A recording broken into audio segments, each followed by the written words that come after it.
Sebelum lanjut ke cerita selanjutnya, yuk subscribe dan like. Absen dulu di kolom komen ya ah. Bunyi pengetik yang cepat dan tajam di ruangan notaris itu terasa seperti bunyi jam besar yang menghitung detik-detik penting dalam hidup Nadia.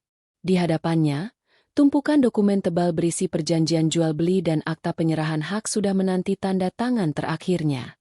Udara dingin dari pendingin ruangan tidak mampu meredakan kegugupan yang bercampur dengan kelegaan luar biasa di dadanya. Setelah 3 tahun menahan napas, hari ini, Nadia akan mengakhiri transaksi paling signifikan dalam hidupnya, melunasi sebuah rumah mewah 2 lantai di kawasan elit pinggiran kota. Rumah itu bukan untuknya, melainkan hadiah kejutan untuk ibu mertua tercinta, Ibu Ratna. 2 baris angka 0 yang panjang, tercetak tebal pada draft pembayaran, mewakili bukan hanya uang tunai yang mengalir keluar dari rekeningnya, tetapi juga keringat, air mata, dan pengorbanan yang tak terhitung. Sejak menikah dengan Arif 7 tahun lalu, Nadia telah berjuang keras untuk mendapatkan pengakuan dari Ibu Ratna. Arif adalah anak tunggal, dan cinta Ibu Ratna kepadanya adalah bentuk posesif yang mencekik. Apapun yang dilakukan Nadia selalu salah di mata mertuanya. Masakan kurang asin, pakaian kurang sopan, atau karir yang dianggapnya terlalu ambisius bagi seorang istri. Semua sudah beres, Bu Nadia? Tanya Bu Retno, notaris parubaya yang rapi, sambil tersenyum profesional. Nadia mengangguk, memaksa bibirnya untuk membalas senyuman itu. Sudah, Bu Retno. Mohon bantuannya agar proses balik nama ini cepat selesai. Ya, saya ingin kuncinya segera bisa diserahkan kepada pemiliknya. Tentu saja. Sebuah hadiah yang luar biasa. Ibu Ratna pasti sangat bahagia memiliki menantu sebaik Anda. Puji Bu Retno. Pujian itu menusuk hati Nadia. Apakah dia sebaik itu? Atau dia hanya menantu yang putus asa membeli cinta dan pengakuan? Uang yang ia gunakan untuk melunasi rumah ini berasal dari warisan tanah peninggalan almarhum ayahnya di kampung. Tanah itu adalah satu-satunya jaring pengaman finansial yang ia miliki, yang selalu ia simpan untuk masa depan pendidikan anak-anak mereka, jika mereka memiliki anak, yang hingga kini belum terjadi. Namun, 6 bulan lalu, Ibu Ratna secara terang-terangan mengeluh tentang rumah lamanya yang sempit dan kurang representatif, mengisyaratkan hal itu menghambat status sosial Arif. Arif, suaminya, tidak pernah membela Nadia. Dia hanya berkata, "Ibu sudah banyak berkorban untukku, sayang. Tolong, bisakah kita melakukan ini untuknya? Ini akan membuat ibu melihatmu dari sudut pandang yang berbeda." Kata-kata itu, sudut pandang yang berbeda, adalah pemicu bagi Nadia. Ia menginginkan kedamaian, pengakuan, dan stabilitas dalam rumah tangganya lebih dari apapun. Ia memutuskan, ini adalah investasi pengorbanan terakhir. Jika hadiah senilai ini tidak bisa meluluhkan hati Ibu Ratna dan mengembalikan kehangatan Arif, maka tidak ada lagi yang bisa. Nadia mengingat malam-malam tanpa tidur saat ia meneliti properti, bernegosiasi dengan agen, dan mengurus penjualan warisan itu tanpa sepengetahuan Arif, karena ia ingin ini menjadi kejutan total. Dia sengaja memilih rumah di lokasi yang strategis, dekat dengan klub sosial dan pusat perbelanjaan kelas atas, persis seperti yang selalu diidamkan Ibu Ratna. Rumah yang ia bayar lunas, tanpa cicilan. Dia memberikan segalanya. Keluar dari kantor notaris, Nadia menatap amplop coklat besar berisi semua dokumen sah kepemilikan. Matahari sore menyinari wajahnya. Ia merasa sangat lelah hingga rasanya tulang punggungnya remuk. Namun, kelelahan itu dibalut oleh harapan yang manis. Besok, saat penyerahan kunci itu dilakukan, semua pengorbanannya akan terbayar. Dia membayangkan senyum bahagia Ibu Ratna, pelukan hangat dari Arif, dan akhirnya, panggilan akrab, "Anakku," dari ibu mertua, bukan lagi menantu yang merepotkan. Dia berharap rumah ini akan menjadi penutup buku penderitaan rumah tangganya dan membuka lembaran baru yang penuh harmoni. Sambil menyetir pulang, Nadia mengirim pesan singkat kepada Arif yang sudah menunggunya di rumah lama. "Semua beres. Malam ini aku ingin merayakan sedikit, Mas. Setelah ini, kita akan melihat senyum ibu yang paling lebar." Arif membalas cepat, tapi singkat, "Bagus. Aku akan memberitahu Ibu Ratna untuk bersiap-siap." Respons yang kering. Sedikit pun tidak ada kata terima kasih atau pujian atas jerih payahnya. Hati Nadia mencelo sebentar. Tetapi ia segera menepis pikiran negatif itu. Arif pasti sedang sibuk mengurus persiapan kejutan. Dia hanya lelah, pikir Nadia, berusaha meyakinkan diri sendiri. Nadia sampai di rumah. Langsung menuju kamar mandi untuk menghilangkan lelah. Di cermin, ia melihat dirinya. Wajahnya tampak lebih tirus.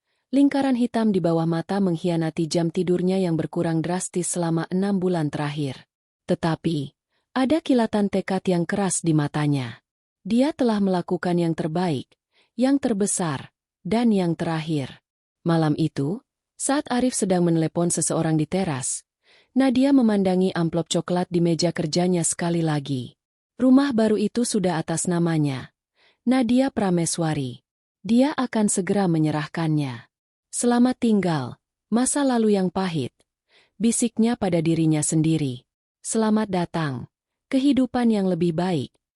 Ia tidak tahu bahwa investasi terakhir yang ia lakukan ini hanya akan membawanya pada pengkhianatan yang paling mahal. Pagi itu, Nadia bangun sebelum alarm. Tubuhnya terasa ringan meskipun kurang tidur. Rasa lelah fisik dari mengurus dokumen kemarin telah digantikan oleh adrenalin dan antisipasi yang memuncak. Hari ini adalah hari penyerahan kunci. Hari ini adalah hari di mana dia akan melihat senyum Ibu Ratna yang tulus. Senyum yang selama ini hanya ia bayangkan. Hari ini adalah titik balik. Nadia memilih pakaian terbaiknya. Gaun biru muda yang anggun dan lembut. Kontras dengan ketegasan setelan bisnis yang biasa ia kenakan. Ia ingin terlihat sempurna, layaknya seorang menantu yang patut dihargai, bukan lagi sekadar pesaing dalam mendapatkan perhatian Arif. Ia merias wajahnya dengan sentuhan paling ringan, memastikan matanya bersinar penuh harap. Di ruang makan, Arif sudah menunggunya, tampak sedikit gelisah. Ia mengenakan kemeja batik yang rapi. "Kau siap, sayang?" tanyanya. Suaranya terdengar terlalu cepat. "Sangat siap," jawab Nadia, menyerahkan kotak kecil berisi kunci baru yang dilapisi pita perak dan amplop tipis berisi sertifikat kepemilikan yang sudah lunas. "Ini dia kejutan kita." Arif mengambil kotak itu, tapi matanya hanya melirik sekilas. "Baiklah, ayo kita berangkat. Ibu sudah menunggu." Katanya dia ingin cepat beres-beres. Tidak ada pelukan. Tidak ada ciuman di kening, atau pujian atas penampilan Nadia. Hanya dorongan tergesa-gesa untuk segera pergi. Hati Nadia kembali mencelos, tetapi ia segera mengabaikannya, yakin bahwa ketegangan Arif adalah murni karena ingin melihat ibunya senang. Perjalanan menuju rumah baru terasa seperti berjalan menuju sebuah panggung. Rumah itu berdiri megah di kompleks perumahan elit, dengan arsitektur modern minimalis dan halaman yang luas. Nadia sempat meminta Arif berhenti sebentar di seberang jalan. Ia memandang bangunan itu dengan rasa campur aduk. Ia bangga karena mampu mewujudkan impian ini, tetapi ada sedikit kesedihan yang tak terhindarkan. Uang yang ia gunakan seharusnya menjadi milik mereka, masa depan mereka. Kini, ia memberikannya untuk mendapatkan cinta yang tak kunjung datang. "Rumahnya indah sekali, Mas," bisik Nadia. Matanya berkaca-kaca. "Ya, bagus. Ayo, nanti ibu keburu marah," kata Arif, kembali mengalihkan pandangan. Mereka tiba. Ibu Ratna sudah menunggu di teras, didampingi oleh seorang wanita muda yang Nadia kenali sebagai sepupu jauh Arif dari kampung. Namanya Siska. Kehadiran Siska terasa aneh, karena ia jarang sekali diundang dalam acara keluarga. "Nadia, Arif, kenapa lama sekali?" Sambut Ibu Ratna, bukan dengan senyum haru, melainkan nada menuntut yang sudah sangat Nadia kenal. Nadia melangkah maju, tangannya terasa dingin. "Maaf, Bu. Kami tadi mengurus sedikit. Hal penting." Ia berusaha membuat suasana hangat. "Kami punya kejutan untuk Ibu." Arif mengambil alih peran itu, dengan lancar menceritakan bagaimana Nadia telah berjuang selama 6 bulan terakhir, menjual asetnya, dan melunasi rumah ini sepenuhnya sebagai hadiah tanpa syarat. Ia menyerahkan kunci dan sertifikat itu. Saat itulah momen yang ditunggu Nadia tiba. Ibu Ratna membuka kotak kunci dan membaca sertifikat itu. Nadia menahan napas, menunggu air mata kebahagiaan, pelukan, atau setidaknya, kata-kata terima kasih yang tulus. Reaksi Ibu Ratna jauh dari yang diharapkan. Wanita parubaya itu menurunkan sertifikat, menatap Nadia dengan pandangan menilai, bukan bersyukur. Oh, jadi ini yang kau beli? Lumayan. Tapi, apa lantainya bukan dari marmer Italia? Nah, kelihatannya hanya granit biasa. Dan kenapa letak kamarnya di lantai bawah terlalu dekat dengan dapur? Ini akan berisik. Nadia. Nadia merasa seolah ditampar. Semua usahanya, semua pengorbanannya, diremehkan dalam 2 kalimat. Itu granit kualitas terbaik, Bu. Dan kamar di bawah itu untuk tamu. Kamar utama ibu ada di atas, menghadap taman. Terserah. Potong Ibu Ratna dingin. Ia menyerahkan sertifikat itu kepada Siska. Simpan ini baik-baik, Siska. Kau lebih teliti dalam urusan dokumen. Siska mengangguk patuh dan memasukkannya ke dalam tas. Arif segera menyela, menyadari ketidaknyamanan yang mematikan itu. Sudah, Bu. Yang penting ibu suka. Mari kita lakukan syukuran kecil. Aku sudah menyiapkan sedikit makanan ringan di dalam. Acara syukuran berlangsung singkat dan hambar. Hanya ada doa cepat yang dipimpin oleh Arif, dan beberapa suap makanan yang terasa hambar di lidah Nadia. Ibu Ratna terus sibuk menunjuk-nunjuk kekurangan atau kebutuhan tambahan di rumah itu kepada Arif, mengabaikan Nadia sepenuhnya. Nadia merasa seperti figuran, penonton di pertunjukan yang seharusnya menjadi momen puncaknya. Setelah semua selesai, Arif menarik Nadia ke samping. Dengar. Sayang, aku harus menginap di sini beberapa hari. Ibu Ratna masih butuh bantuan beres-beres, memindahkan barang-barang dari rumah lama, dan menyusun furnitur. Aku akan membantumu, Mas. Tawar Nadia segera. Aku juga ingin memastikan ibu nyaman. Arif menggeleng dengan tegas. Nadanya tiba-tiba menjadi sangat keras dan final. Tidak perlu. Kau harus istirahat. Kau sudah sangat lelah mengurus semuanya. Biar aku dan ibu saja yang menyelesaikan sisanya. Lagi pula, ibu bilang dia butuh waktu sendiri untuk menyesuaikan diri. Alasan itu terdengar masuk akal, tetapi ekspresi wajah Arif tidak meyakinkan. Matanya menghindari kontak, dan tangannya dingin saat ia menggenggam tangan Nadia sesaat. Baiklah kalau begitu. Aku akan pulang dulu, kata Nadia. Suaranya terdengar datar. Ia mencium tangan Ibu Ratna, yang hanya menanggapi dengan dehaman kecil. Arif mengantar Nadia ke mobil, mencium keningnya singkat, tanpa gairah. Hati-hati, sayang. Aku akan menghubungimu nanti malam. Saat mobil Nadia melaju keluar gerbang, melalui kaca spion, Nadia melihat Arif tidak langsung kembali ke rumah. Ia berdiri di teras, tangannya melingkari pinggang Siska, yang kini tertawa kecil di bahunya. Pemandangan itu sekejap, tetapi cukup menusuk hati Nadia. Bukan tawa mesra, melainkan tawa konspirasi. Nadia kembali ke rumah lamanya. Rumah yang kini terasa besar, sunyi, dan dingin. Antisipasi pagi hari telah berubah menjadi kepastian yang tidak menyenangkan. Ada sesuatu yang salah. Ada sesuatu yang busuk di balik hadiah yang sangat mahal ini. Ia duduk di sofa, menatap ponselnya, menunggu janji telepon dari Arif, sambil merasakan kecurigaan yang kian membesar, menggantikan semua harapan dan kelegaan. Ini bukan kebahagiaan. Ini adalah awal dari sebuah kebohongan yang rumit. Malam itu, janji Arif untuk menelepon tidak pernah terpenuhi. Nadia menghabiskan malam dalam kegelisahan yang menyakitkan. Kecurigaan yang ia rasakan saat melihat Arif dan Siska tertawa bersama di teras rumah baru itu terus berputar di benaknya, menghancurkan sisa-sisa harapan yang ia miliki. Ia mencoba menenangkan diri dengan berpikir positif. Mungkin sinyal di rumah baru buruk, atau Ibu Ratna benar-benar membutuhkan perhatian penuh Arif. Namun, hatinya tahu itu semua hanyalah alasan.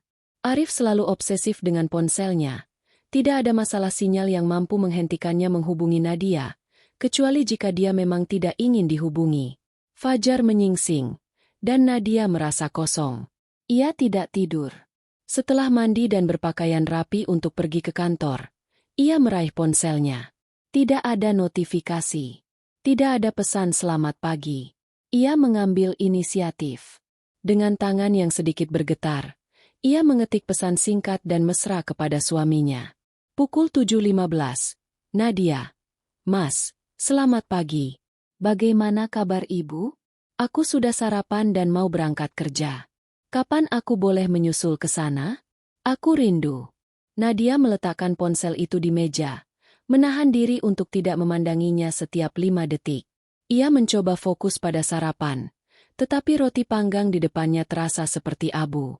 15 menit berlalu. Ia meraih ponselnya, dan melihat ada notifikasi balasan dari Arif. Senyum tipis mulai merekah di bibirnya. Namun, senyum itu membeku. Jantungnya terasa seperti dihantam palu beton.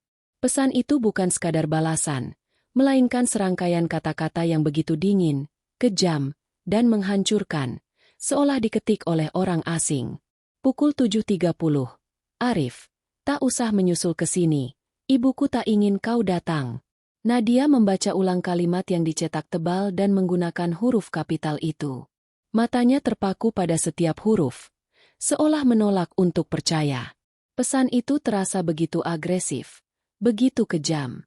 Belum sempat Nadia mencerna guncangan itu, sebuah pesan lain menyusul, lebih panjang, dan lebih menusuk.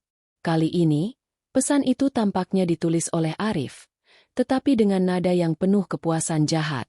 Pukul 7.31. Arif, kenapa kau repot-repot mau datang? Untuk mengurus ibu? Ibu bilang kau hanya akan mengganggu. Biarkan aku dan Siska yang mengurusnya. Lagi pula, apa lagi yang kau mau dari sini? Kau sudah memberikan semua yang kami inginkan. Uang itu sudah berpindah tangan. Sekarang, nikmati saja rumah kosongmu itu. Nadia merasakan darahnya tersirap, meninggalkan wajahnya pucat pasi. Tubuhnya kaku, napasnya tercekat di tenggorokan. Ini bukan hanya penolakan. Ini adalah pengakuan. Pengakuan pengkhianatan yang dingin, perhitungan, dan direncanakan.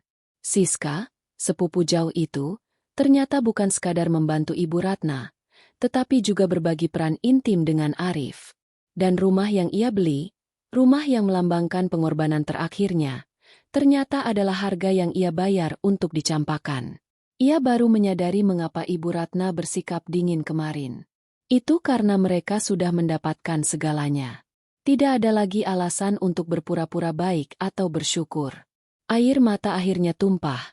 Bukan air mata kesedihan karena ditinggalkan, tetapi air mata amarah yang mendidih karena pengkhianatan ganda. Mereka telah menipu, memanipulasi, dan memperlakukannya seperti mesin ATM yang bisa dibuang setelah uangnya habis. Selama 7 tahun, Nadia mengorbankan karir, waktu, dan kini seluruh warisannya, hanya untuk membeli tempat di hati suaminya dan mertuanya. Dan inilah hasilnya, pesan singkat, kejam, dan penghinaan terbuka. Nadia mengambil ponselnya lagi. Jari-jarinya terasa mati rasa, tetapi ia berhasil mengetik balasan.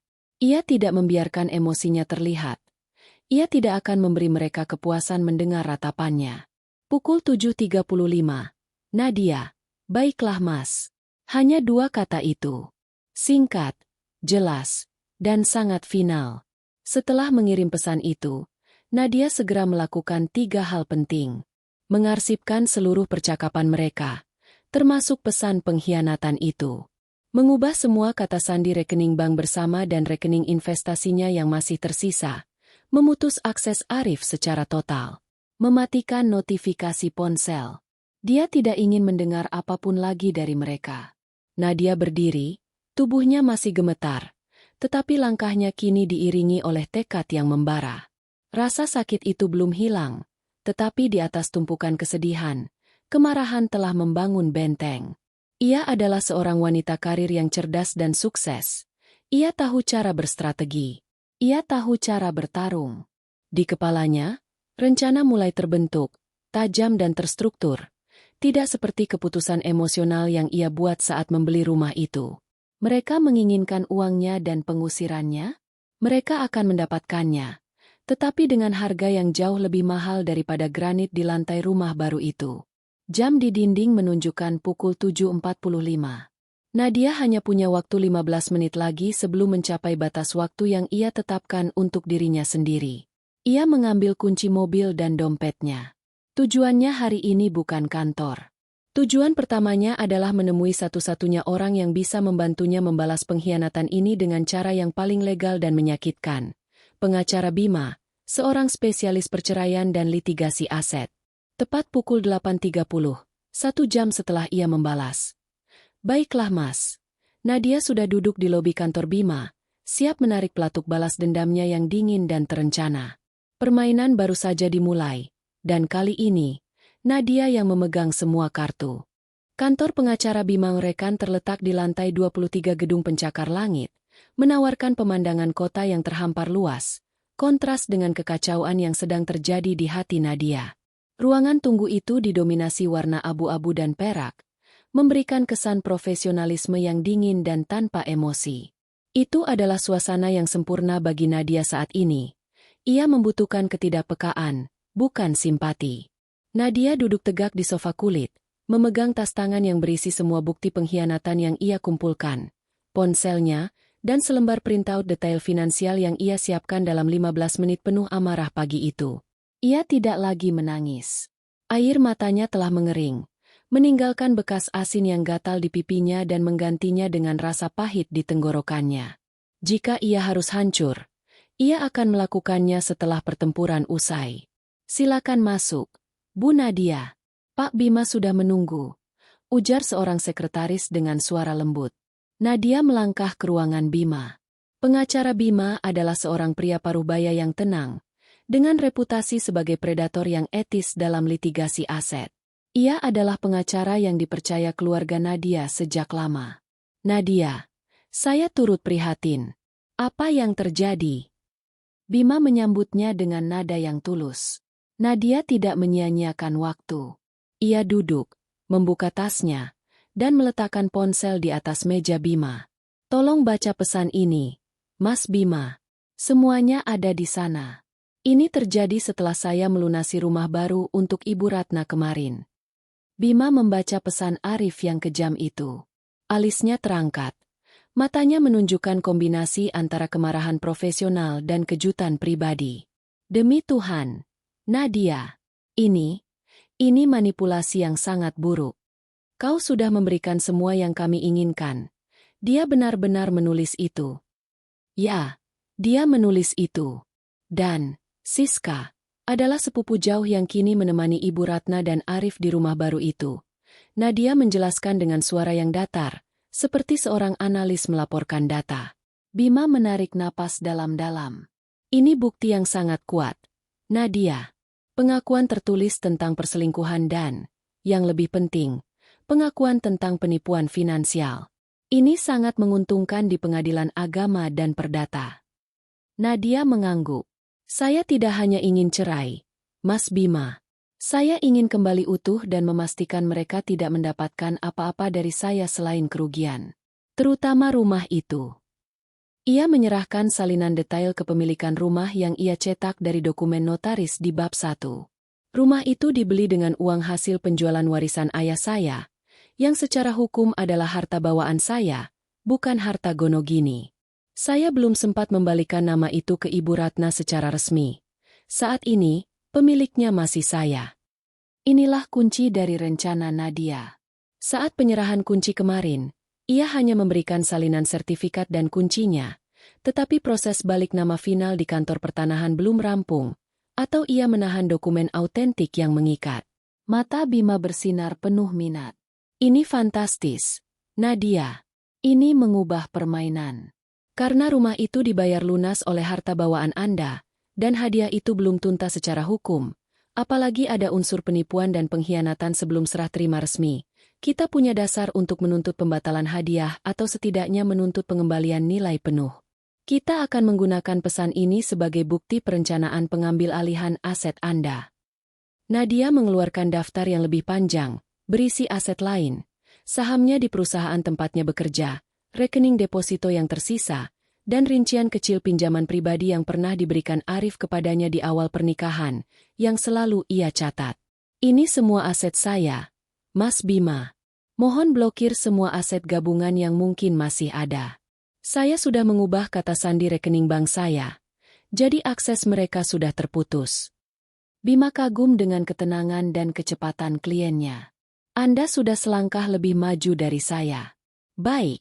Rencana kita dibagi menjadi 2 fase. Fase pertama, bertindak cepat pada aset kritis. Fase kedua, persiapan gugatan cerai. Fase pertama, apa yang harus saya lakukan pada rumah itu 1 jam setelah saya membalas, "Baiklah Mas," tuntut Nadia, kembali merujuk ke momen penting dalam ceritanya.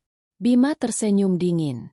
1 jam setelah itu, Anda sudah berada di sini. Sekarang jam 9.15. Segera setelah ini, kita akan ke notaris Bu Retno. Kita akan mengajukan surat resmi yang menyatakan pembatalan penyerahan hadiah karena cacat moral dan hukum, pengkhianatan. Kita akan memberi mereka 24 jam untuk mengosongkan rumah tersebut. Kita akan pasang plang peringatan di sana. Karena rumah itu masih atas nama Anda, ini akan sangat legal. Nadia merasa adrenalin membanjiri pembuluh darahnya. Balas dendam terasa sangat manis. Ia mengangguk. Lakukan. Jangan beri mereka ruang untuk bernegosiasi. Dan Mas Bima, saya ingin mengajukan gugatan cerai hari ini juga, dengan tuntutan ganti rugi moral yang maksimal atas pengkhianatan ini. Saya ingin mereka merasa kehilangan di setiap tingkatan. Permintaan diterima. Anggap saja permainan ini sudah beralih dari emosi ke strategi. Nadia, Anda telah memberi saya semua senjata yang saya butuhkan. Sekarang, mari kita buat Arif menyesal telah menggunakan 2 kata itu. Tak usah. Nadia berdiri. Tangannya kini tidak lagi gemetar, melainkan mengepal. Ia meninggalkan kantor Bima, menuju notaris, siap melaksanakan langkah pertama yang ia rencanakan. Tindakan yang akan membuat Arif dan Ibu Ratna menyadari betapa besarnya kesalahan mereka meremehkan seorang wanita yang telah mereka kuras habis-habisan. Nadia tahu, drama air mata telah berakhir. Babak balas dendam yang cerdas baru saja dimulai. Pukul 9.30 pagi. Kurang dari 2 jam setelah Nadia membalas pesan pengkhianatan dari Arif dengan kalimat, "Baiklah Mas." Ia sudah berdiri kembali di ruangan notaris yang sama tempat ia melunasi rumah itu 2 hari sebelumnya. Namun, suasana hatinya kini berbeda 180 derajat. Tidak ada lagi kelelahan yang bercampur harapan. Yang ada hanyalah ketajaman baja yang dingin. Di sampingnya berdiri pengacara Bima, membawa sebuah map yang berisi draft surat resmi yang dirancang dengan kecepatan luar biasa. Sebuah karya seni litigasi yang menargetkan titik kelemahan musuh. Di hadapan mereka duduk Bu Retno, sang notaris, yang tampak terkejut melihat kedatangan Nadia begitu cepat setelah transaksi besar kemarin. "Bu Nadia, ada apa? Apakah ada masalah dengan sertifikatnya?" tanya Bu Retno cemas. Nadia mengambil napas dalam-dalam, memandang Bu Retno lurus di mata, tetapi suaranya ditujukan kepada Ibu Ratna dan Arif yang kini sedang menikmati kemewahan yang dicuri. "Ada masalah, Bu Retno. Masalah yang sangat serius, yaitu cacat moral dan hukum dalam penyerahan hadiah," jawab Nadia tegas. Bima mengambil alih. "Bu Retno, kami datang untuk mengajukan surat resmi pembatalan penyerahan hak. Klien kami, Ibu Nadia Prameswari, sebagai pemilik sah berdasarkan akta jual beli yang baru ditandatangani, telah menjadi korban penipuan yang dilakukan oleh suaminya dan ibu mertuanya. Penyerahan hadiah yang dilakukan kemarin secara lisan, disertai kunci dan salinan dokumen, tidak dapat diteruskan mengingat adanya pengakuan tertulis dari pihak penerima yang menyatakan bahwa hadiah itu diminta sebagai bagian dari skema pengusiran dan perselingkuhan." Bu Retno terdiam, terkejut. Pembatalan hadiah?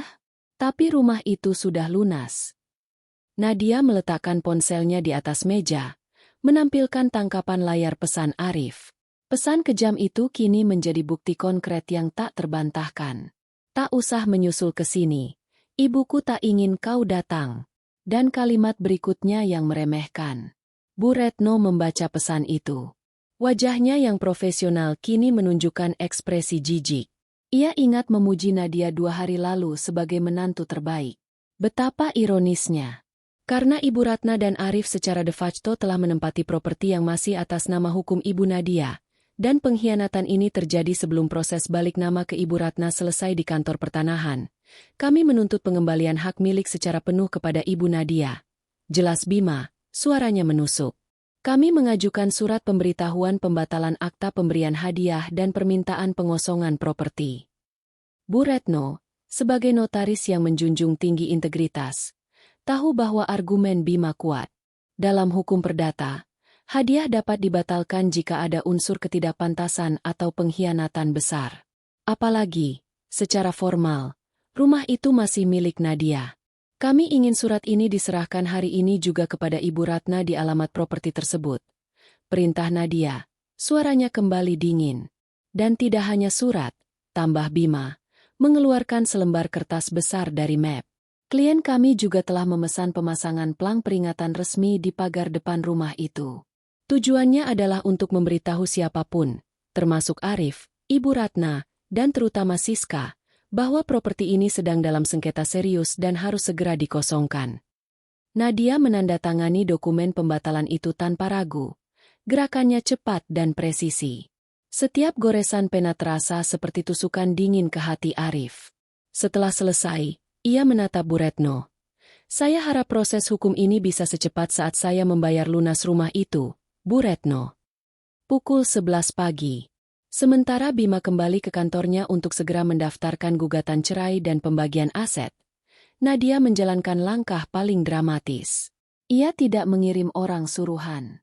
Ia memutuskan untuk pergi sendiri. Ia menyetir mobilnya kembali ke kompleks perumahan elit itu. Kali ini tidak berhenti di seberang jalan untuk mengagumi keindahannya. Ia langsung menuju target. Mengikuti di belakangnya, ada 2 petugas keamanan sipil, sewaan Bima, yang membawa plang peringatan besar. Rumah itu terlihat damai, mewah, dan hangat. Sebuah mobil asing, mungkin milik Siska, terparkir di garasi. Nadia membayangkan Arif dan Siska tertawa di ruang tamu, merayakan kemenangan mereka yang singkat, sementara Ibu Ratna mungkin sedang berjemur di teras dengan status sosial barunya. Nadia keluar dari mobilnya. Ia menunjuk pagar depan. Pasang di sana. Perintahnya kepada petugas keamanan. Petugas itu segera memasang plang logam yang mencolok. Tulisan di plang itu dicetak tebal dan menantang. Langsung terbaca oleh mata siapapun, termasuk para tetangga yang mungkin sedang mengintip. Peringatan. Properti ini dalam sengketa hukum. Status kepemilikan C.N. Nadia Prameswari, pemilik sah. Dilarang masuk atau bertransaksi tanpa izin resmi. Wajib dikosongkan dalam waktu 1x24 jam terhitung pemberitahuan ini ditempel. Nadia mengambil foto plang itu sebagai bukti, mengirimkannya kepada Bima. Ia tidak membunyikan bel, tidak mengetuk. Ia hanya memastikan plang itu terpasang kokoh, mengumumkan kepada seluruh kompleks bahwa Ibu Ratna dan Arif adalah penipu yang baru saja kehilangan rumah impian mereka. Tepat saat ia hendak masuk kembali ke mobil, tirai jendela lantai 2 tersingkap sedikit. Nadia bisa melihat bayangan wajah Arif dan Ibu Ratna yang terkejut dan mungkin panik mengintip dari balik kaca. Mereka pasti baru saja menerima surat pembatalan resmi dari kurir notaris. Nadia menatap ke arah jendela itu, memberikan senyum kemenangan yang dingin dan mematikan. Senyum itu seolah berkata, "Kalian telah mengambil yang terakhir dariku. Sekarang, aku akan mengambil kembali segalanya." Ia masuk ke mobil dan melaju pergi, meninggalkan plang peringatan itu sebagai monumen pengkhianatan Arif dan Ibu Ratna yang baru saja runtuh. Nadia telah melakukan hal yang tak terduga. Ia membalas pengkhianatan mereka dengan kehilangan yang paling nyata dan memalukan. Setelah menancapkan plang peringatan di rumah baru itu dan meninggalkan Arif serta Ibu Ratna dalam kepanikan, Nadia kembali ke rumah lamanya. Rumah itu terasa seperti markas komando, sunyi dan terkendali. Ia tahu Arif akan segera menghubungi, tetapi Nadia menolak untuk dihubungi. Ponsel Arif, dan juga Ibu Ratna, sudah ia blokir sementara. Ia ingin mereka merasakan kegelisahan, panik karena tidak bisa mengendalikan situasi, persis seperti yang ia rasakan semalam. Nadia duduk di meja kerjanya, meninjau ulang dokumen-dokumen yang akan ia serahkan kepada pengacara Bima untuk gugatan cerai. Di tangannya, kini ia tidak hanya memegang sertifikat rumah dan pesan pengkhianatan, tetapi juga catatan transfer bank, rincian pembayaran pajak, dan semua bukti finansial lainnya selama 7 tahun pernikahan mereka. Pukul 14. Saat Nadia sedang memilah dokumen transfer dana, ponselnya yang sengaja ia letakkan dalam mode hanya dering untuk kontak penting, tiba-tiba bergetar. Sebuah nomor asing dari luar kota terpampang di layar. Nadia ragu sejenak, tetapi ia memutuskan untuk menjawab. Instingnya mengatakan ini mungkin ada hubungannya dengan drama yang baru saja ia ciptakan. "Halo?" sambut Nadia. Suaranya tenang, profesional, menyembunyikan badai di dalam dadanya. Suara di ujung sana terdengar tergesa-gesa dan berbisik, seperti orang yang berbicara di tempat tersembunyi. "Ini Bu Nadia? Saya Bu Nina. Kita tidak pernah bertemu, tapi saya adalah tetangga lama Ibu Ratna, dan kami sama-sama aktif di majelis pengajian." Nadia segera menyalakan mode speaker dan mengambil pena untuk mencatat. "Ya, Bu Nina. Ada yang bisa saya bantu?" "Saya tahu ini tidak etis, tapi saya harus memberitahu Anda," Bu Nina melanjutkan. Suaranya dipenuhi rasa jijik. "Kemarin sore, setelah syukuran rumah, saya datang sebentar untuk memberikan bingkisan. Tapi saya mendengar pembicaraan mereka di dapur. Pembicaraan yang membuat saya muak." Jantung Nadia berdebar kencang. Ia tahu, inilah saatnya tabir kebohongan itu dibuka lebar-lebar.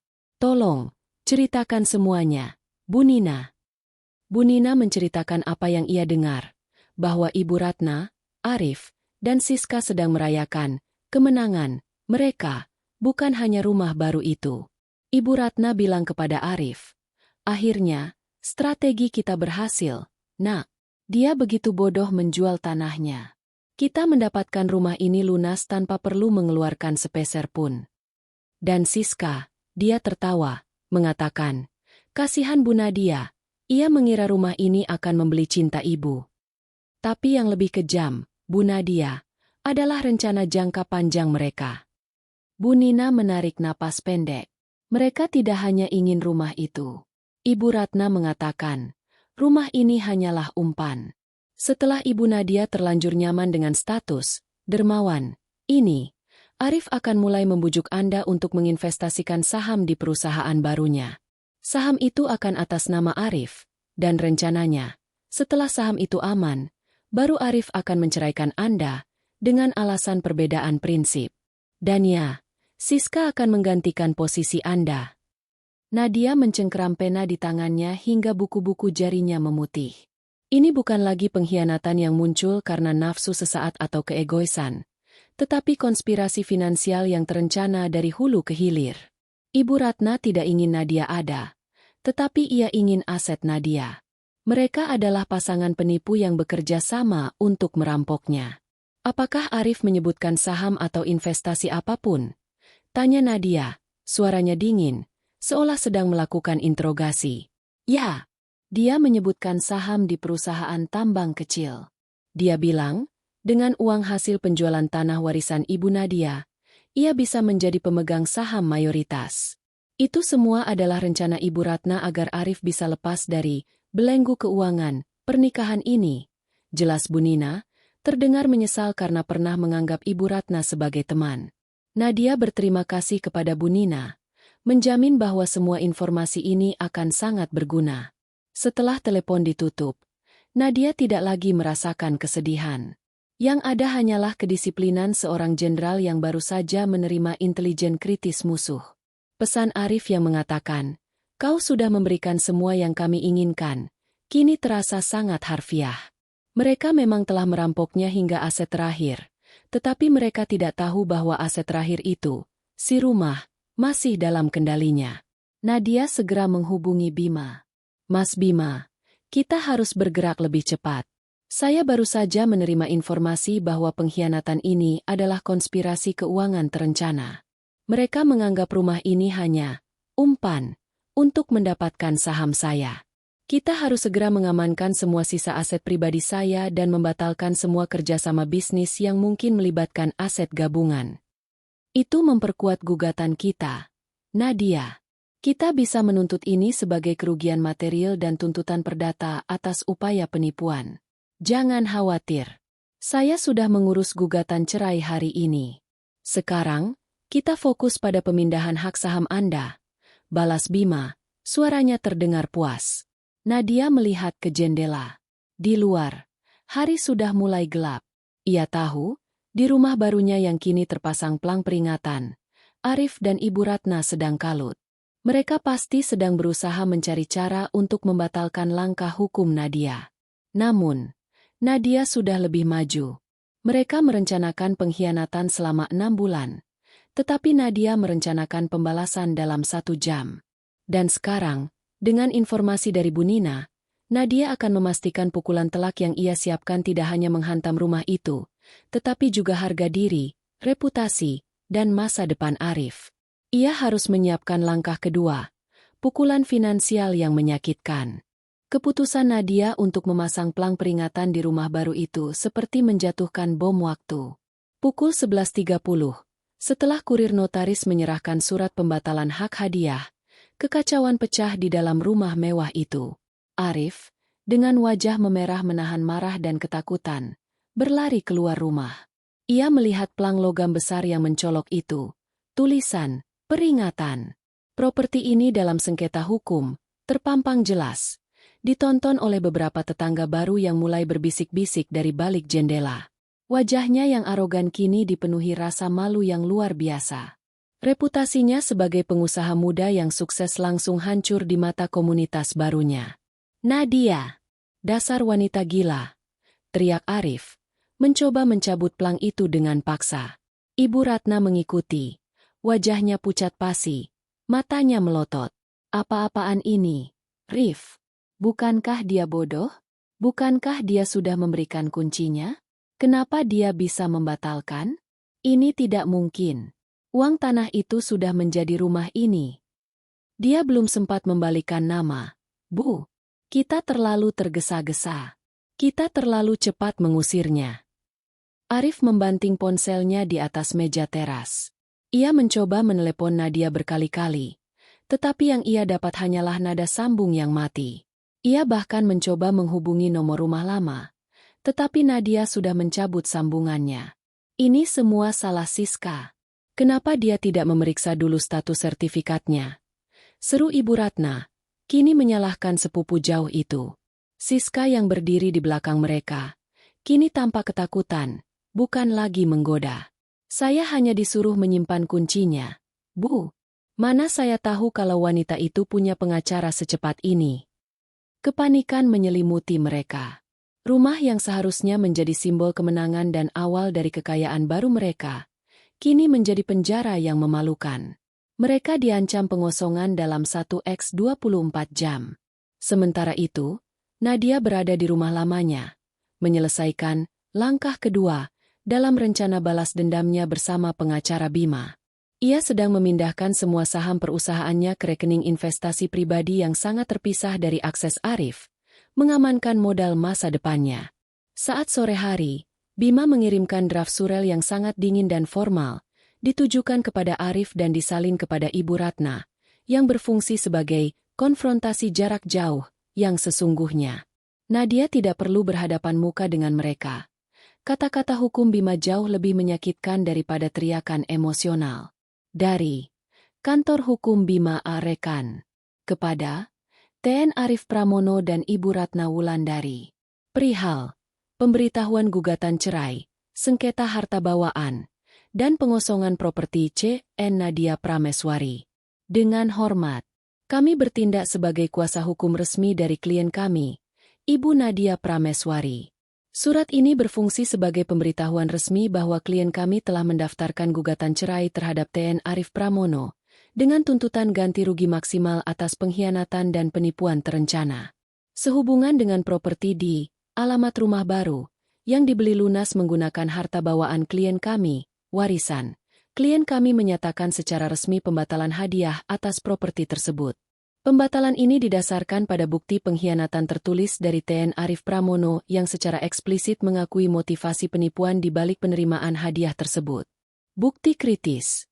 Pengakuan tertulis TN Arif Pramono. Apa lagi yang kau mau dari sini?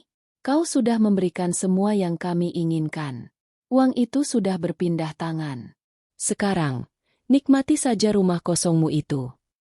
Pesan ini, yang dikirim segera setelah penyerahan kunci, menjadi bukti kuat di mata hukum bahwa hadiah tersebut diterima dalam itikat buruk, mala fide, dan merupakan bagian dari skema pengusiran terencana. Kami menuntut agar TN Arif Pramono dan Ibu Ratna Wulandari beserta pihak ketiga lainnya segera mengosongkan properti tersebut tanpa pengecualian. Paling lambat 24 jam setelah pemberitahuan ini diterima, sesuai dengan plang peringatan yang telah dipasang. Kegagalan untuk mematuhi akan mengakibatkan proses pengosongan paksa yang sah dan tuntutan perdata atas penggunaan properti tanpa izin. Hormat kami. Bima S. SH.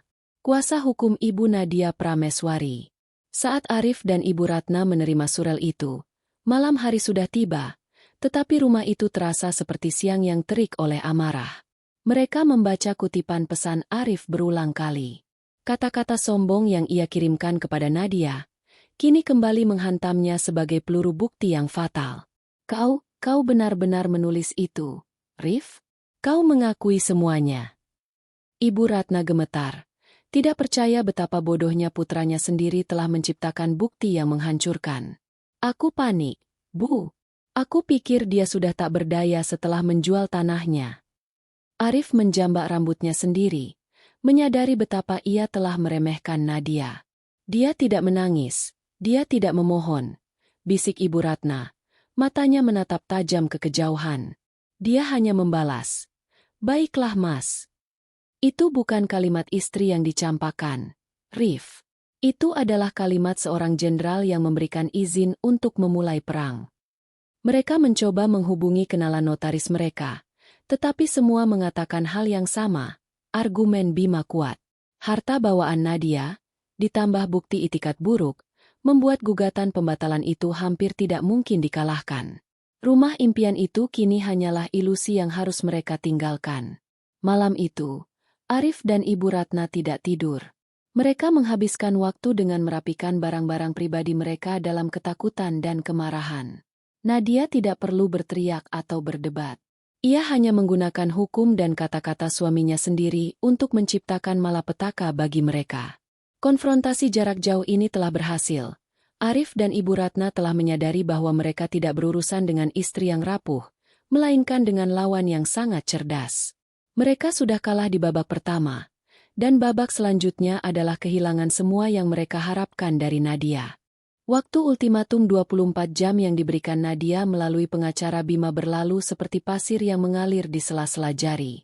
Pagi itu, jam 10, Ibu Ratna, Arif, dan Siska terpaksa meninggalkan rumah impian mereka diiringi pandangan sinis dari beberapa tetangga baru yang sudah tahu mengenai plang peringatan di pagar depan. Mereka tidak lagi memasuki mobil Nadia yang mewah, melainkan sebuah taksi yang dipesan Arif dengan tergesa-gesa. Rencana mereka telah hancur total. Mereka kembali ke kota dengan satu tujuan, menghadapi Nadia secara langsung. Mereka yakin, Nadia yang mereka kenal, istri yang patuh, haus pengakuan, dan mudah dimanipulasi, pasti akan luluh jika dihadapkan dengan air mata dan drama Ibu Ratna. Jangan khawatir, Rif. Nadia itu hatinya lemah. Dia tidak akan tega melihat ibu jatuh sakit begini. Kau tunjukkan sedikit penyesalan, dan dia akan mencabut semua gugatan itu. Bisik Ibu Ratna, wajahnya memang tampak lebih tua dan lelah akibat kurang tidur, sebuah aset baru untuk manipulasi. Tapi Bu, dia memblokir nomor saya. Dia mengajukan cerai. Kata Arif frustrasi. Pasti hanya gertakan. Dia hanya ingin perhatian. Begitulah wanita yang terlalu cinta, balas Ibu Ratna, penuh keyakinan buta. Mereka tiba di alamat rumah lama Nadia dan Arif. Namun, di gerbang, mereka dihadapkan pada kejutan kedua. Kunci lama mereka tidak berfungsi pada gembok baru yang berkilauan. Pintu utama, yang biasanya mudah diakses, kini memiliki kunci pengaman digital yang tak mereka kenal. Nadia tidak hanya pindah. Nadia telah mengamankan wilayahnya. Arif mencoba menghubungi Nadia melalui telepon Siska, yang nomornya belum sempat diblokir Nadia. Deringnya berbunyi beberapa kali sebelum Nadia menjawab. Halo. Suara Nadia terdengar tenang, formal, tanpa sedikit pun kehangatan. Nadia, ini aku, Mas Arif. Kenapa kau lakukan ini? Kenapa kau mengunci rumah? Kau tidak kasihan pada ibumu? Dia sakit, dia lelah. Arif segera melancarkan drama emosional. Oh, Mas Arif. Saya pikir Anda sedang sibuk beres-beres di rumah ibu. Jangan khawatir. Rumah ini sekarang sudah menjadi milik saya sepenuhnya secara legal. Kunci lama sudah tidak berlaku. Jawab Nadia santai. Saya tahu Anda datang untuk berkonfrontasi. Silakan datang ke Cafe The Corner di Jalan Mawar dalam waktu 30 menit. Hanya Anda dan Ibu Ratna. Siska tidak perlu ikut. Jika Anda terlambat, atau membawa Siska, saya akan meminta Bima untuk segera melanjutkan pelaporan penipuan terencana. Nadia menutup teleponnya tanpa menunggu jawaban. Perintahnya mutlak. 30 menit kemudian, Nadia tiba di kafe itu.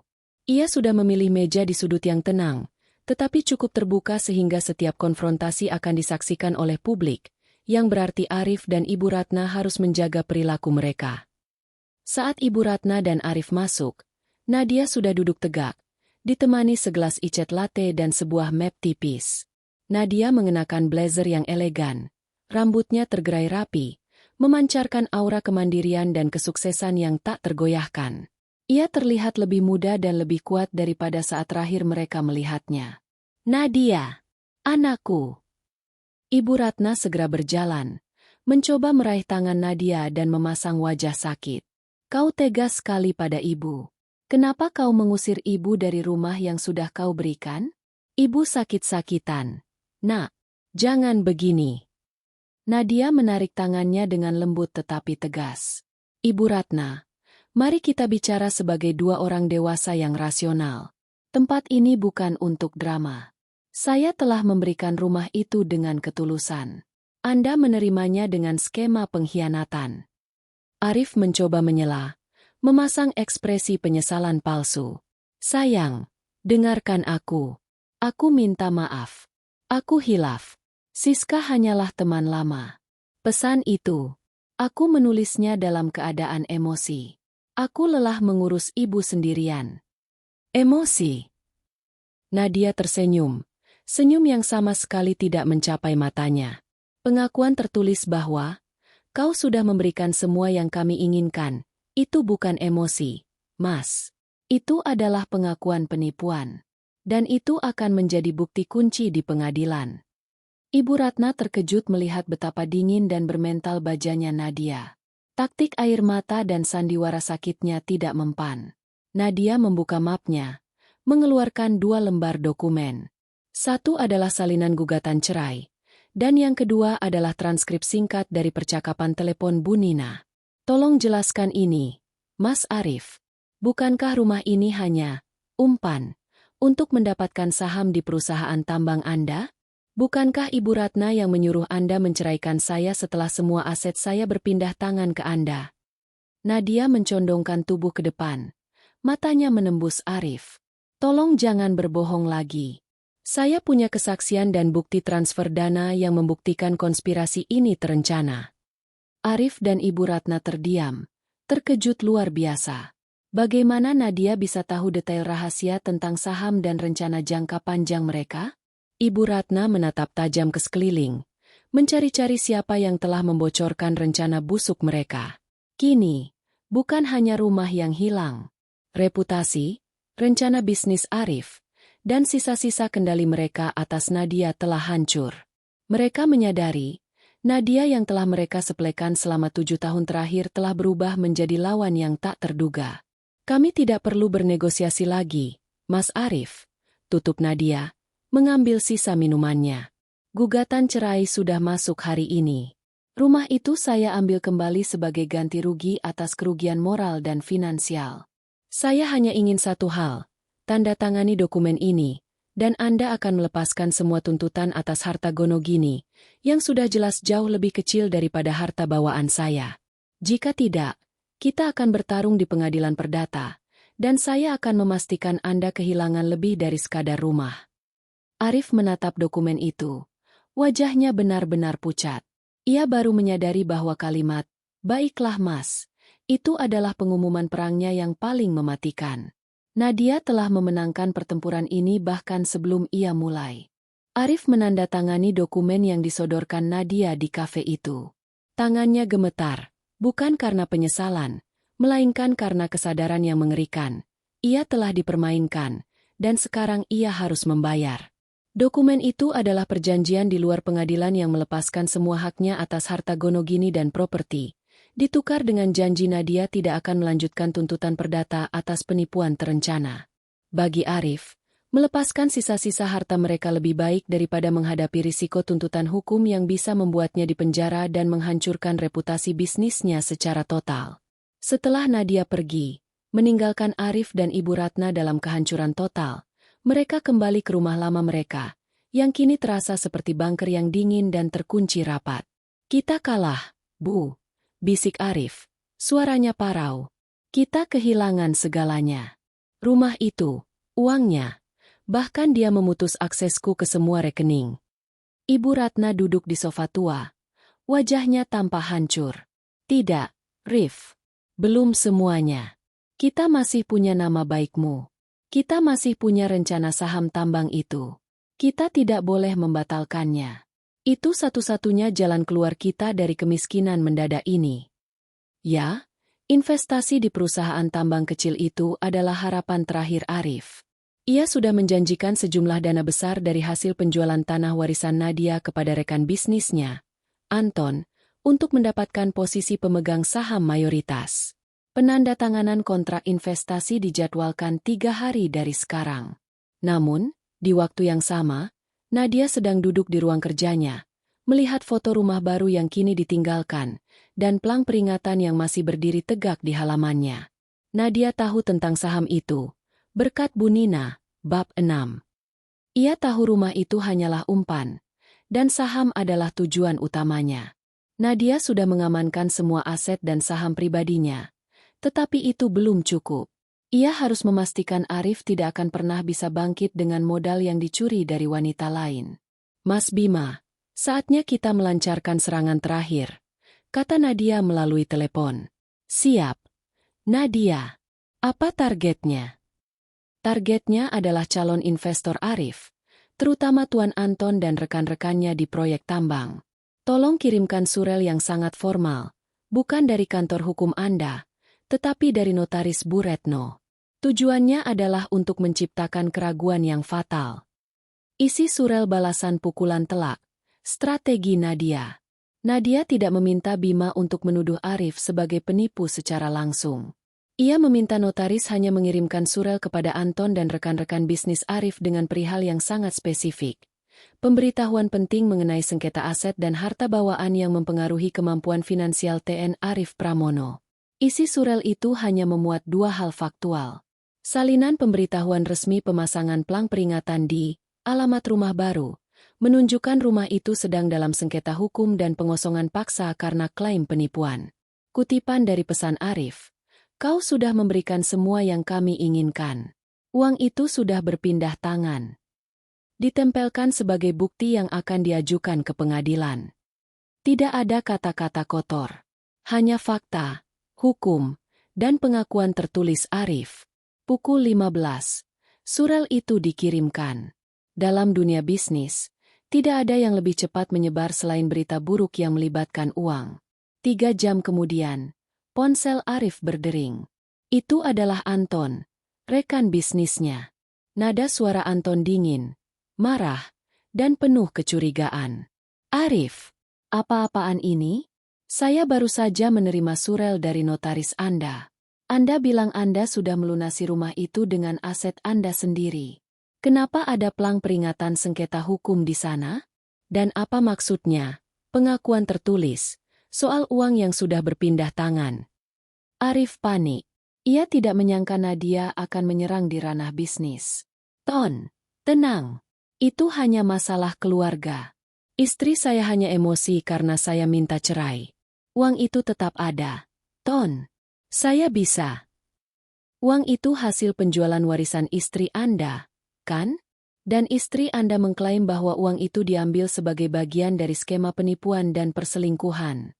Perusahaan kami tidak bisa bekerja sama dengan orang yang sedang menghadapi tuntutan perdata karena penipuan. Arif, semua due diligence kami hancur. Kami membatalkan semua kerjasama dengan Anda. Kami tidak bisa mengambil risiko investasi yang sumber dananya terancam sengketa hukum serius. Bentak Anton, lalu menutup telepon. Arif menjatuhkan ponselnya ke lantai. Matanya melebar penuh kengerian. Pukulan ini jauh lebih telak daripada kehilangan rumah. Rumah itu bisa dicari lagi. Reputasi dan kesempatan bisnis yang hancur karena skema penipuan terencana tidak akan pernah kembali. Rif, ada apa? Ibu Ratna bertanya cemas. Habis, Bu, kata Arif. Suaranya kosong. Semuanya habis. Proyek tambang itu batal. Mereka menarik diri. Mereka bilang, reputasiku hancur karena due diligence mereka menunjukkan uangku sedang dalam sengketa. Nadia.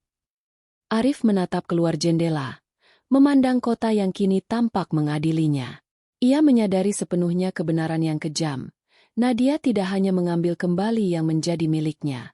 Nadia telah memastikan bahwa ia tidak hanya kehilangan harta bawaannya, tetapi juga masa depan yang ia rencanakan dengan aset curian itu.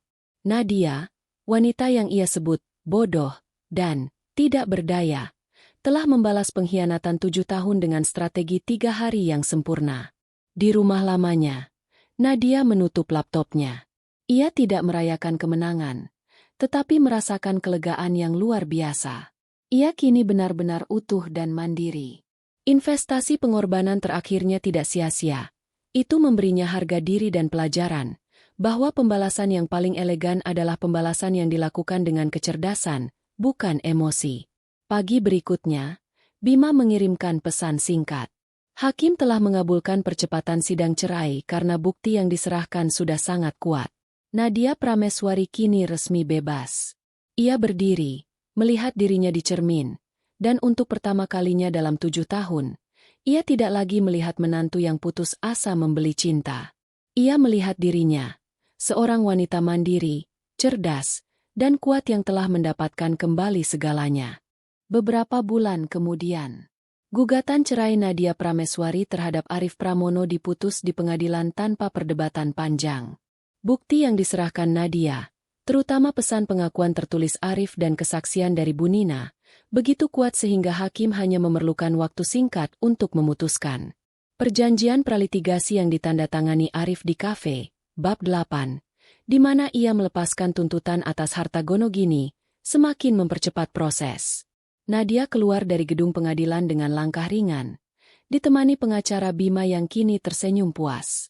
Ia tidak lagi menoleh ke belakang. Di matanya, bukan lagi terlihat bayangan kesedihan, melainkan cahaya kebebasan yang cerah. Terima kasih banyak, Mas Bima, ujar Nadia.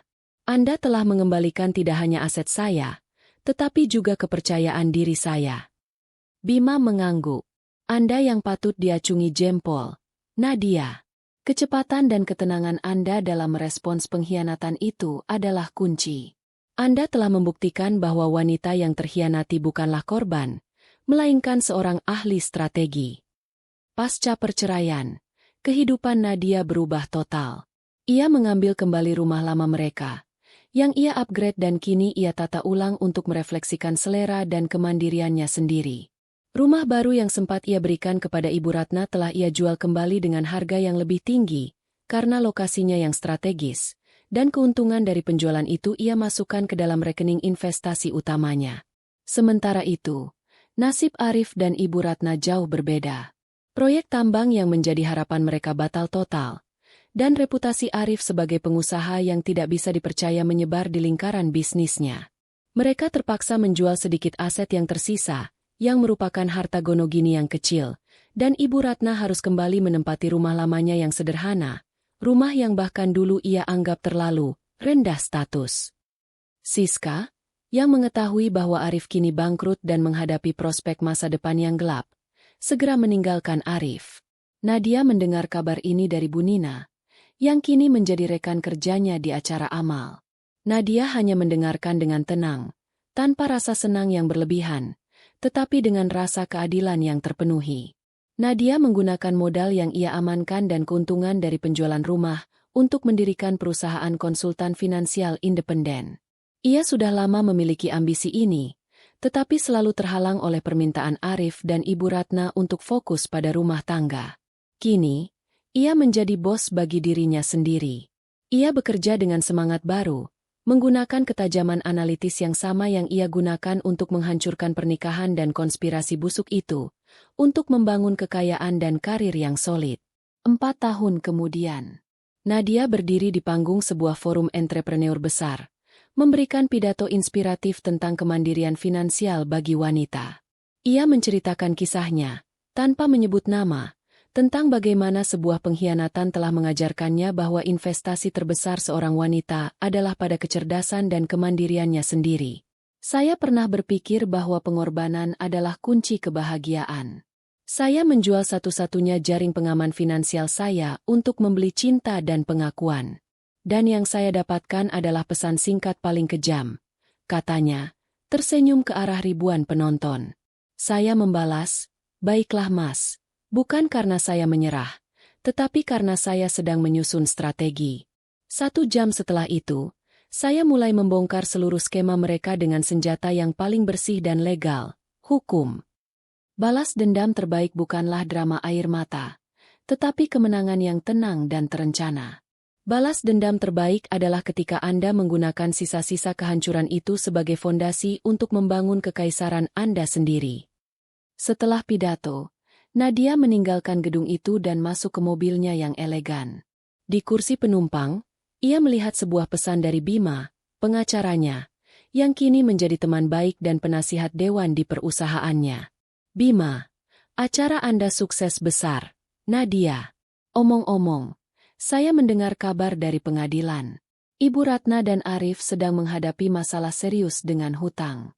Mereka bahkan mencoba menjual piring-piring hadiah pernikahan Anda." Nadia hanya tersenyum tipis. Ia membalas singkat, seperti saat ia membalas pesan Arif bertahun-tahun lalu. "Nadia, biarkan mereka. Saya tidak tertarik." Nadia menyalakan mesin mobil dan melaju pergi, menuju kantornya, menuju masa depannya yang ia bangun sendiri. Ia telah membayar harga mahal untuk pengkhianatan itu, tetapi ia telah mendapatkan kembalian yang jauh lebih berharga. Babak baru Nadia, yang mandiri, kuat, dan tak terkalahkan. Kisah tentang wanita yang merespons kehancuran dengan strategi, telah berakhir dengan kemenangan yang manis.